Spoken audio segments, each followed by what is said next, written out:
বিরতির পর স্বাগত। আবারও যান দুর্ঘটনা। নববর্ষের দিন সকাল থেকে এখনো পর্যন্ত বেশ কয়েকটি জায়গায় দুর্ঘটনা ঘটলো। তার মধ্যে আবারও দেখা গেছে মধুপুর বাজারে দুর্ঘটনা। বিদ্যুৎ অফিসের সামনে বাইক এবং টমটমের মধ্যে সংঘর্ষে আহত হয়েছে দুজন। নববর্ষের প্রথম দিন মধুপুর বাজারে বিদ্যুৎ অফিসের সামনে TR01K2281 নম্বরে টমটমের সঙ্গে একটি বাইকের মুখোমুখি সংঘর্ষ হয়। আর এই সংঘর্ষেই গুরুতর আহত হয়েছে দুজন। সঙ্গে সঙ্গে বিশালগড় দমকল কর্মীদের খবর দিলে দমকল কর্মীরা ঘটনাস্থলে ছুটে এসে আহত ব্যক্তিদের রক্তাক্ত অবস্থায় উদ্ধার করে হাসপাতালে নিয়ে যায়।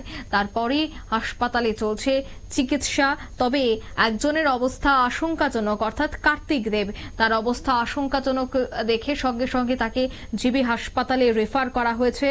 ঘটনাস্থল থেকে দুর্ঘটনা হওয়া বাইকটি পালিয়ে যায়। তবে তদন্তে রয়েছে পুলিশ। কি বলছেন দমকল কর্মী সহ অন্যান্যরা, শোনাচ্ছে। আমাদের বিশালগড় ফায়ার স্টেশনে একটা কল আসে, মধুপুর সঙ্গে একটা অ্যাক্সিডেন্ট হয়েছে। আমরা সবাই গেলাম, যে পেশেন্ট নিয়ে হসপিটালে নিয়ে আসলাম। কিভাবে হয়েছে অ্যাক্সিডেন্ট? এটা টমটম অ্যাক্সিডেন্ট, বাইকের সাথে অ্যাক্সিডেন্ট হয়েছে। কয়জন ছিল? এটা একজনই পাইলাম, ওখানে আরেকজন সঙ্গে দুইজন। কি নাম তাদের? একজন নাম কার্তিক দেব আর একজন নাম প্লাবন সিং। দুজনে আরেকজন। তারা কি টমটমে আসছিল? টমটমে একজন ছিল, একজন পাশে মানে যাত্রা করতেই ছিল টমটম, ওই মুহূর্তেই কমেছে। এটা কিসের সঙ্গে হয়েছে ঘটনাটা? হ্যাঁ, টমটম আর কি এর লোক হয়েছে? টমটম আর বলো তো বাইকের বাড়ি দিয়েছে। টমটম আর বাইক। আপনারা শুনলেন দমকল কর্মীর বক্তব্য। কমলাসাগর বিধানসভা কেন্দ্রের মধুপুর বাজারের এই ঘটনা, আহতরা হাসপাতালে চিকিৎসাধীন। এবং জানা গেছে যে নববর্ষের দিন একেবারে সকালে TR01K2281 নম্বরের টমটমের সঙ্গে এই বাইকের সংঘর্ষ ঘটে। আর এতেই প্লাবনশীল এবং কার্তিক দেব গুরুতর আহত হয়।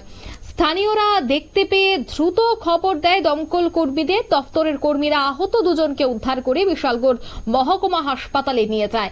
মহকুমা হাসপাতালের কর্তব্যরত চিকিৎসক প্রাথমিক চিকিৎসা করার পর কার্তিক দেবের অবস্থা আশঙ্কাজনক দেখে আগরতলা জিবি হাসপাতালে রেফার করে। ঘটনাস্থল থেকে জানা গেছে যে বাইক চালক পালিয়ে যেতে সক্ষম হয়। তবে এই ঘাতক বাইক চালককে যেন খুব দ্রুত ধরা হয় বা গ্রেফতার করা হয় তার দাবি কিন্তু জানাচ্ছেন আহতের পরিবার পরিজন। তাদেরকে খবর দেওয়া হয়েছে, জিবি হাসপাতালে ছুটে গেছেন আহতের পরিবার। তবে এই যে দুর্ঘটনা, তার গ্রাফ কিন্তু রাজ্যে ক্রমশ ঊর্ধ্বমুখী। কখনো দেখা যায় যে সন্ধ্যায় বা কখনো রাতের আধারে দুর্ঘটনার গ্রাফ সব থেকে বেশি ঊর্ধ্বমুখী থাকে। তবে সকালের দিকেও কিন্তু আজ দেখা গেল পরপর দুটি দুর্ঘটনা।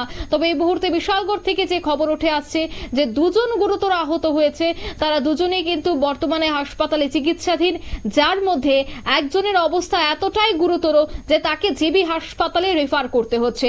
আজ থেকে বেশ কয়েকদিন আগে দেখা গেছে ট্রাফিক দফতর, পুলিশ এবং মহকুমা শাসকের পক্ষ থেকে একটি অ্যাওয়ারনেস ক্যাম্পের আয়োজন করা হয়েছিল এবং সেখান থেকে হেলমেট পরা এবং নিয়ন্ত্রণে রেখে যানবাহন চালানো, এই সমস্ত বিষয় নিয়ে কিন্তু সাধারণ মানুষকে সচেতন করা হয়। কিন্তু সত্যিই কি সচেতন হচ্ছেন যান চালকেরা?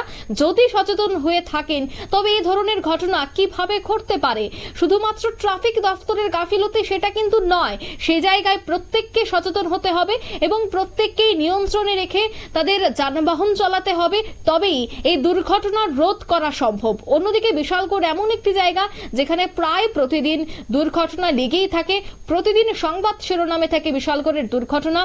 এবার আজ যে ঘটনা ঘটলো অত্যন্ত দুঃখজনক এবং নববর্ষের দিন যখন গোটা রাজ্যবাসী আনন্দে মেতে উঠেছে, ঠিক অন্যদিকে এই দুর্ঘটনায় কিন্তু পরিবারের মধ্যেও একটা দুঃখ নেমে এসেছে। এই মুহূর্তের সংবাদ এ পর্যন্তই। আমাদের পরবর্তী নিউজ এবং আপডেট দেখার জন্য অবশ্যই চোখ রাখবেন শুধুমাত্র নিউজ ভ্যানগার্ডের পর্দায়। ধন্যবাদ।